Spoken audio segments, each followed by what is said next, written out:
कसौली विधानसभा क्षेत्र में स्वास्थ्य सुविधाएं नगण्य हैं। यहां पर सबसे बड़ा अस्पताल सामुदायिक स्वास्थ्य केंद्र धर्मपुर है, जहां पर सुविधाओं के अभाव में मरीजों को सोलन इलाज करवाने आना पड़ता है। कसौली के विधायक ने इस पर संज्ञान लेते हुए कहा कि कसौली विधानसभा क्षेत्र के धर्मपुर में आदर्श अस्पताल बनाया जाएगा, जिसमें विशेषज्ञ चिकित्सकों सहित सभी सुविधाएं उपलब्ध होंगी।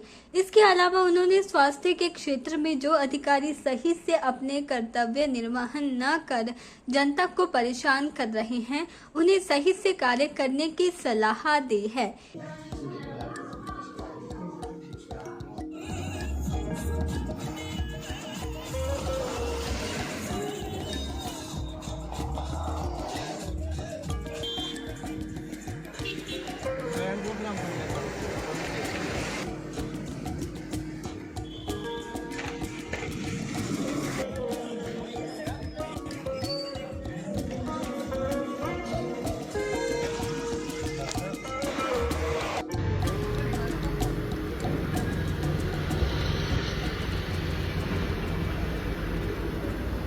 स्वास्थ्य की जो समस्या है उसके ऊपर मैंने ऑलरेडी अपनी विधानसभा में भी बात की है, और जब हम विधानसभा का जो सत्र था उसमें अपनी बात रखी गई। उसमें आपको एक मैं बताना चाहता हूं, जो हमारी सरकार ने निर्णय लिया है उसमें हम एक बड़ा अच्छा इंस्टीट्यूट धर्मपुर में बनाने वाले हैं, जिसमें कम से कम 5 स्पेशलिस्ट डॉक्टर्स होंगे। और हमने इसके ऊपर भी बात की कि जो टेस्ट होंगे वो ऑनलाइन हो जाएं, ताकि जो भी टेस्ट हों वो कहीं पे भी अगर पेशेंट रेफ़र होता है तो उसके जो टेस्ट हुए हुए हैं वो दोबारा उनको टेस्ट के पीछे ना जाना पड़े और इलाज आगे बढ़ जाए। इस तरह से माननीय मुख्यमंत्री की भी विचारधारा यही है कि जो भी पेशेंट हैं उसका किस तरीके से इलाज हो पाए और बेहतर इलाज हो पाए, उसके ऊपर काम किया जा रहा है। और धर्मपुर को हमने नियुक्त किया है कि एक बड़ा अच्छा वहाँ पे सिस्टम बनने वाला है, और अभी भी हम उसके ऊपर काम कर रहे हैं। अगर कोई कमियां हैं उसके ऊपर हमारी पूरी नज़र है, और जो अधिकारी जिस चीज़ के लिए नियुक्त हुए हैं वो अपना काम करेंगे। मैं ये आशा करते हुए हम उनके ऊपर भी ध्यान दे रहे हैं। किसी को डराने नहीं है, हमें काम करवाना है। के चैनल के लिए सोलन से अमरप्रीत सिंह की रिपोर्ट।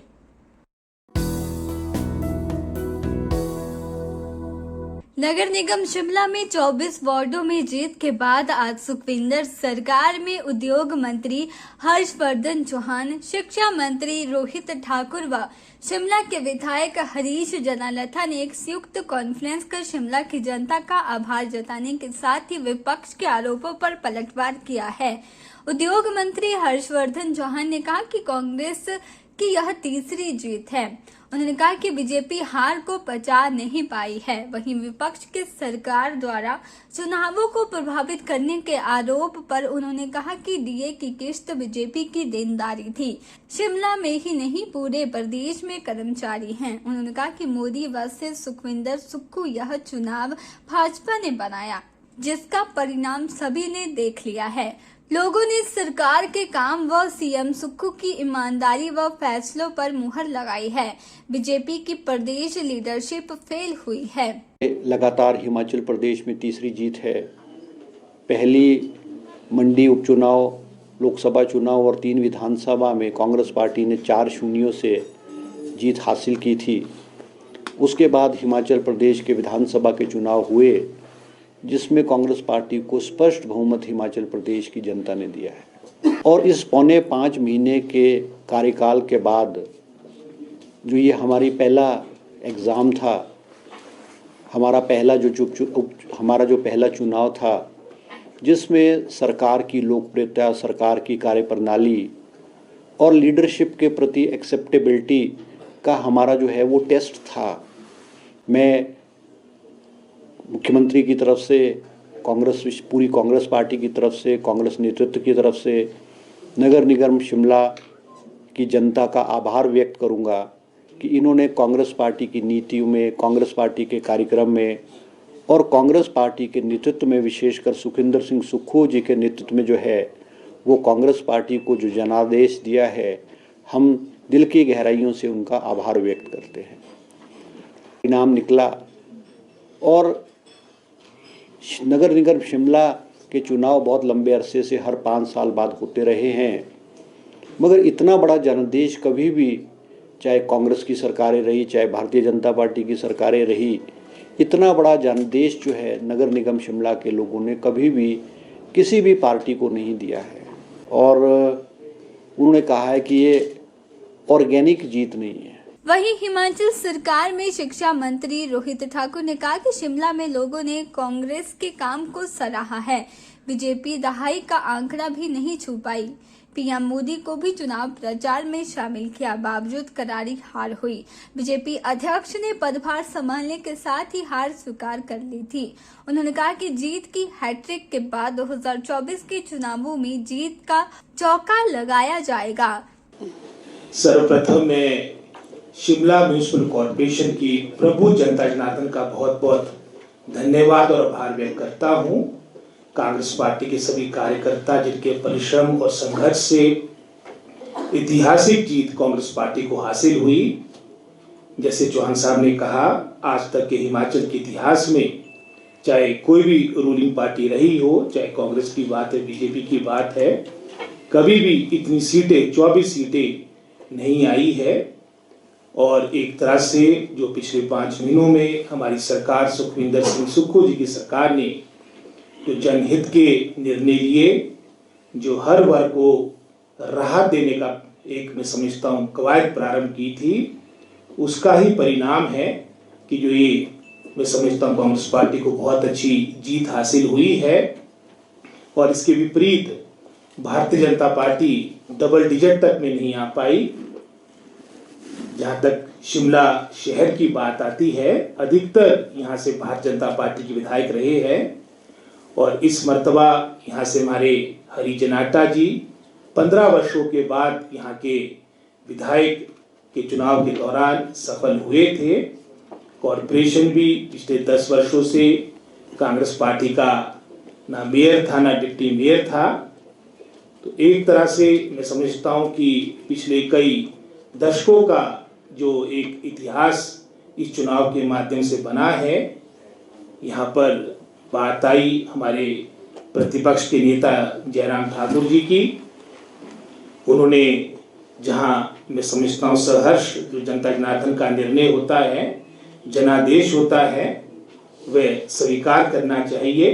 लेकिन वहाँ पर भी उन्होंने मैं समझता हूँ ऑर्गेनिक जीतना बोलकर कहीं ना कहीं मैं समझता हूँ जो ये हार हुई है उसको नहीं बचा पा रहे। हालांकि जब विधानसभा के इलेक्शन भी थे उस वक्त की बड़ी बड़ी बातें हुआ करती थी कि हम 25 साल के लिए आगे हैं, 40 साल के लिए आगे हैं। अंत में तो उत्साह इतना बढ़ गया था कि हम तो 50 साल के लिए हमारी सरकार सत्ता में आ चुकी है।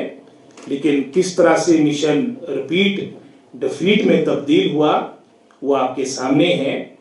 के चैनल के लिए शिमला से पुष्पेंद्र कुमार की रिपोर्ट। शिमला नगर निगम चुनाव के बीते दिन परिणाम घोषित हुए, जिसमें नगर निगम पर कांग्रेस काबिज हुई है। चुनावी परिणाम के बाद शहर में जश्न का माहौल है। उम्मीदवार जीत का जश्न मना रहे हैं और मतदाताओं का आभार जता रहे हैं। शिमला के लोअर बाजार वार्ड की बात करें तो इस वार्ड से कांग्रेस उम्मीदवार उमंग बंगा ने जीत दर्ज की है और उन्होंने भाजपा की उम्मीदवार को 362 मतों से हराया है। वहीं जीत के बाद मिडल बाजार में जश्न मनाया गया। ढोल नगाड़ों पर समर्थक झूमते हुए नजर आए।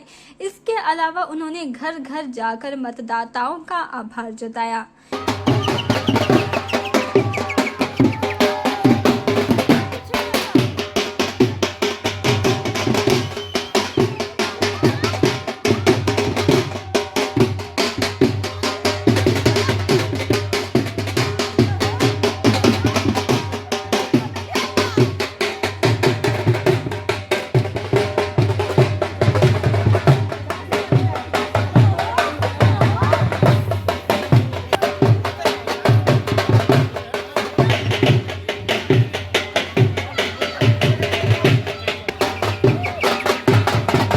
दौरान उमंग बंगा ने इस जीत का श्रेय अपने वार्ड के लोगों को दिया है और मुख्यमंत्री सुखविंदर सिंह और शहरी विधायक हरीश जनारथा का आभार जताया और कहा कि पार्टी ने जो उन पर विश्वास जताया उस पर वह खरा उतरी हैं।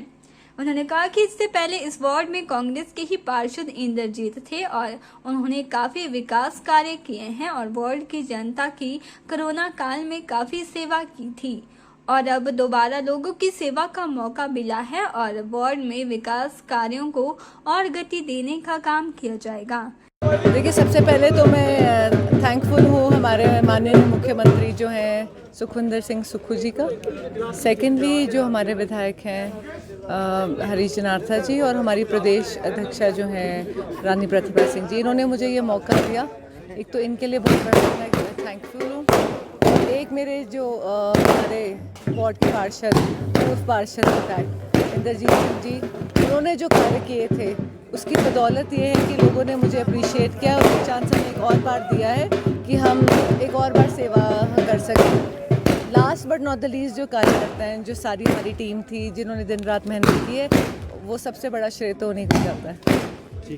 के चैनल के लिए शिमला से पुष्पेंद्र कुमार की रिपोर्ट।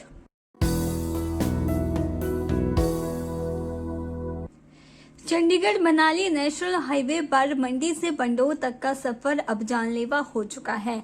हालांकि 2 दिन पहले भी इससे थोड़ा पीछे ही लगभग 12 घंटे लैंडस्लाइड के कारण रास्ता बंद था और अब पिछली रात लगभग 1 बजे 4 मील के पास पहाड़ी से भारी मात्रा में मलबा फिर सड़क पर आ गिरा, जिससे निर्माण कार्य में लगे एक ठेकेदार का स्क्रीन प्लांट मलबे में दब गया और एक ऑफिस कंटेनर मलबा आने के कारण नदी में जा गिरा। केएमसी कंपनी के अधिकारियों का कहना है कि मलबा इतना ज्यादा है कि लगभग शाम 5 बजे तक ही रास्ता बहाल हो सकता है। नेशनल हाईवे पर जब भी रास्ता बंद होता है तो केएमसी कंपनी के पास कोई भी बड़ी मशीनरी या लोडर नहीं है जिससे जल्दी रास्ता खोला जा सके। रास्ता खोलने के लिए कार्य में लगे ठेकेदारों को ही अपनी मशीनरी लगाकर रास्ता बहाल करना पड़ता है।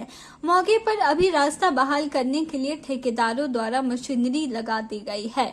पुलिस विभाग द्वारा कहा गया है कि आने जाने वाले सभी पर्यटक पंडोह गोहर मार्ग व मंडी कटौला बजौरा मार्ग का प्रयोग करें।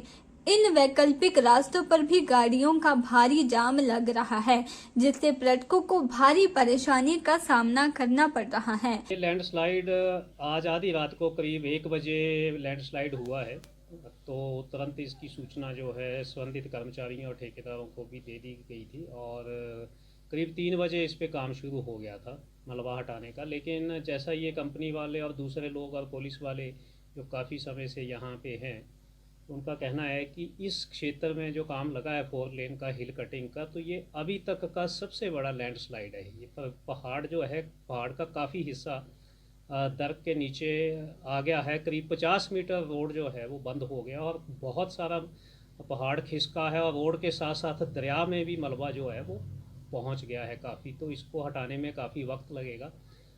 मशीनें तो 2-3 लगाई हुई हैं, लेकिन दिक्कत ये आ रही है कि मलबा अभी भी ऊपर से आ रहा है, तो उसके कारण जो है काम बीच में बंद करना पड़ रहा है। तो हम ये मान के चल रहे हैं कि आज शाम 4-5 बजे तक रोड चालू हो जाएगा, लेकिन अभी निश्चित तौर पे कुछ नहीं कहा जा सकता क्योंकि अभी लैंडस्लाइड जो है वो अभी स्टेबल नहीं हुआ है, तो अभी भी आ रहा है। तो ये जगह में इसमें इनके जो कंपनी के कुछ रहने के वो शेड वगैरह भी थे, यहाँ कुछ इनका स्टोर वगैरह भी था, एक क्रशर भी था, वो सब भी इस लैंडस्लाइड में तबाह हो गया है। लेकिन फॉर्चुनेटली इसमें रात को कोई रुका नहीं था उस शेड में, तो कैजुअल्टी कोई नहीं हुई है, ना ही कोई इसमें रोड पे चलता हुआ कोई व्हीकल है, क्योंकि रात का टाइम है। तो सौभाग्य से वो भी कोई किसी लैंडस्लाइड के नीचे कोई दबा नहीं है। बाकी जो ट्रैफिक है मंडी से हमने कुल्लू जाने वाला ट्रैफिक जो है लाइट मोटर व्हीकल्स का, वो उसको सारे ट्रैफिक को हम कटौला रोड से डाइवर्ट कर रहे हैं और जो कुल्लू की तरफ से आने वाला ट्रैफिक है उसको पंडोह से चैल चौक होते हुए नीचे को भेज रहे हैं। तो इस तरह से लाइट मोटर व्हीकल तो जितने भी हैं उनको हमने निकाल दिया है, लेकिन इसके बावजूद भी हमारे मंडी साइड को करीब 300 के करीब बसें और ट्रक जो हैं वो अभी तक जमा हो चुके हैं, जो रुके हुए हैं। और पंडोह वाली साइड को भी 100 के करीब जो है बस और ट्रक के मिला के जिसमें वोल्वो बसें भी काफ़ी संख्या में हैं, तो वो रुके हुए हैं। ये हैवी व्हीकल हम तभी चला पाएंगे जब ये NH क्लियर हो जाएगा। आपको बता दें कि इस रास्ते पर 4 लेन निर्माण का कार्य चला हुआ है। पहाड़ों की कटिंग की जा रही है और पहाड़ियों की स्थिति ऐसी है कि जिससे आए दिन कभी भी इस रास्ते पर लैंडस्लाइड हो रहा है। स्थानीय लोगों व पर्यटकों को अपनी जान हथेली पर रखकर इस रास्ते को पार करना पड़ता है। स्थिति अब ऐसी हो चुकी है कि कभी भी कोई बड़ा हादसा हो सकता है। के चैनल के लिए मंडी से ब्यूरो रिपोर्ट।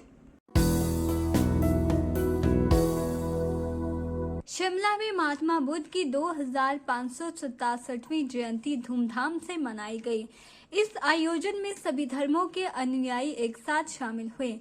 बुद्ध पूर्णिमा के अवसर पर मुख्य कार्यक्रम शिमला के पंथा घाटी में स्थित बौद्ध विहार में आयोजित किया गया।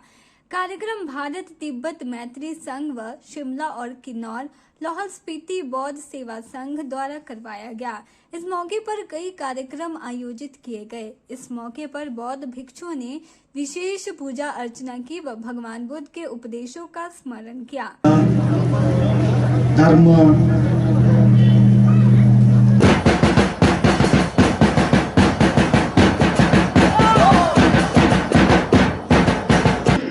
आज बुद्ध पूर्णिमा है। इसी दिन गौतम बुद्ध का जन्म हुआ था।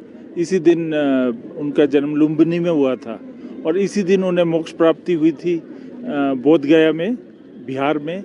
और इसी दिन उनका परिनिर्वाण हुआ था खुशीनगर में, उत्तर प्रदेश में। और उन्होंने करुणा और शांति का संदेश पूरे दुनिया में फैलाया। आज भी वो संदेश सभी हर जगह परम पावन दलाई लामा जी के माध्यम से, जहाँ सबसे ज़्यादा हमारे नालंदा विश्वविद्यालय जो ग्रंथों में लिखा हुआ था वो भोटी भाषा में त्रिपिटक के माध्यम से, और हमारे सूत्रयान, मंत्रयान, वज्रयान, तंत्रयान जिसकी आराधना करते हैं लोग, और अभी हमारा मंगलयान इस, और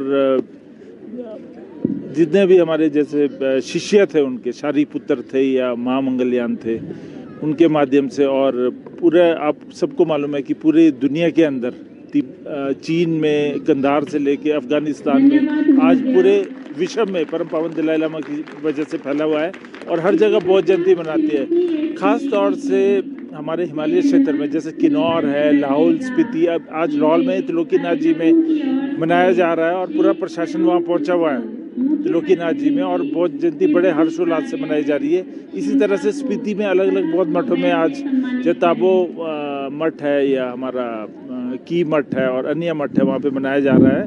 और इसमें मैं खास ये समझता हूँ कि जो तिब्बती समुदाय है जो कि 1-1.5 लाख के करीबी है पूरा हिंदुस्तान के अंदर, वो उन्होंने भी संजोग के रखा है। और जब तिब्बत का क्षेत्रफल जो हिंदुस्तान का आधे हिंदुस्तान से ज़्यादा है और आज 1-1.5 लाख के करीबी यहाँ तिब्बत समुदाय के लोग रह रहे हैं, मगर वो अलग थलग इसलिए क्योंकि वो इज्जत मान सम्मान से अपना संस्कृति और पहनावा इन सबको संजोग के और बौद्ध धर्म को फैलाते हैं। के चैनल के लिए शिमला से पुष्पेंद्र कुमार की रिपोर्ट।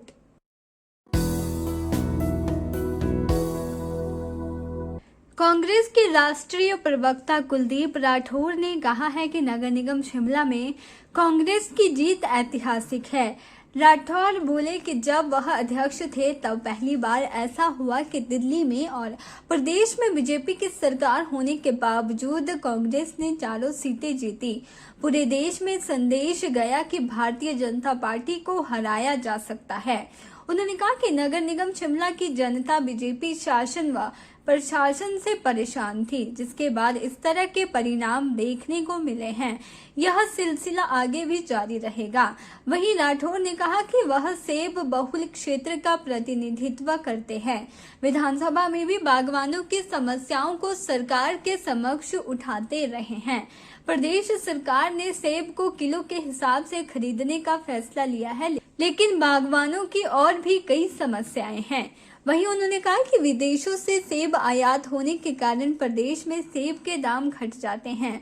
प्रधानमंत्री मोदी ने भी आयात शुल्क बढ़ाने की बात कही थी, लेकिन इसको लेकर अभी तक कोई निर्णय नहीं लिया गया। सेब का आयात शुल्क 100% होनी चाहिए। आजकल सेब इटली और तुर्की से आयात हो रहा है, जिससे सेब बागवानों को नुकसान हो रहा है। वह केंद्र के समक्ष इस मांग को उठाएंगे। पिछले कल नगर निगम के नतीजे आए और कांग्रेस को बहुत बड़ी सफलता इन चुनाव में मिली है। ये सिलसिला काफ़ी पहले से शुरू हुआ, जब हिमाचल प्रदेश में जो 4 नगर निगम के चुनाव हुए, जिस वक्त मैं हिमाचल कांग्रेस कमेटी का अध्यक्ष था। दिल्ली में भारतीय जनता पार्टी की सरकार थी और हिमाचल में भारतीय जनता पार्टी की सरकार थी। तो इन 4 नगर निगमों में हमने 2-2 की बराबरी की। उसके बाद 4 उपचुनाव हुए। वो चुनाव अपने आप में ऐतिहासिक थे और इन 4 चुनावों में पहली बार इतिहास में हुआ कि जिसकी दिल्ली में सरकार हो, जिसकी हिमाचल में सरकार हो, डबल इंजन की सरकार को हमने पराजित किया। एक माहौल पूरे देश में बना कि भारतीय जनता पार्टी जो लगातार देश में चुनाव जीत रही थी, कि भारतीय जनता पार्टी को चुनाव में हराया जा सकता है। और इसी कड़ी में जब विधानसभा के चुनाव हुए, हिमाचल प्रदेश में कांग्रेस पार्टी की सरकार बनी। और अभी जो ये नगर निगम के चुनाव हुए, इसमें कांग्रेस पार्टी को बहुत बड़ी सफलता मिली है। और पिछले 5 वर्षों में जो नगर निगम में भारतीय जनता पार्टी का कब्जा रहा या उससे पूर्व कब्जा रहा, शहर के लोग भारतीय जनता पार्टी के प्रशासन से और शासन से तंग थे, इसलिए ये परिवर्तन हुआ है। मैं जहां तमाम कार्यकर्ताओं को बधाई देता हूं। हिमाचल प्रदेश के मुख्यमंत्री श्री सुखविंदर सिंह सुक्खू जी, हमारे पार्टी के अध्यक्ष श्रीमती प्रतिभा सिंह जी को, तमाम मंत्रिमंडल के सदस्यों को, तमाम पार्टी के विधायकों को और तमाम पदाधिकारी और कार्यकर्ता जिन्होंने इन चुनाव में काम किया, सब लोग जो है बधाई के पात्र हैं। और ये जीत का सिलसिला इसी तरह से आगे चलता रहेगा। एक मैं चर्चा करना चाहता हूँ, क्योंकि मैंने आप लोगों को जैसा मालूम है कि विधानसभा में भी जो सेब से जुड़े मुद्दे हैं, जो कृषि से जुड़े मुद्दे हैं, उनको उठाता रहा हूं। और अभी सरकार ने जो फैसला लिया है कि जो सेब है वो प्रति किलो जो है खरीदा जाएगा। ये काफ़ी पहले से किसानों और बागवानों की जो मांग थी, इस मांग को सरकार ने जो है पूरा किया है। और विधानसभा में इस मुद्दे को मैंने बड़ी प्रखरता से उठाया है। अभी आने वाले समय में बहुत सारी जो मांगे हैं, क्योंकि हम ये चाहते हैं कि जो बागवानों का शोषण बरसों से हो रहा है वो खत्म होना चाहिए। के चैनल के लिए शिमला से पुष्पिंदर कुमार की रिपोर्ट।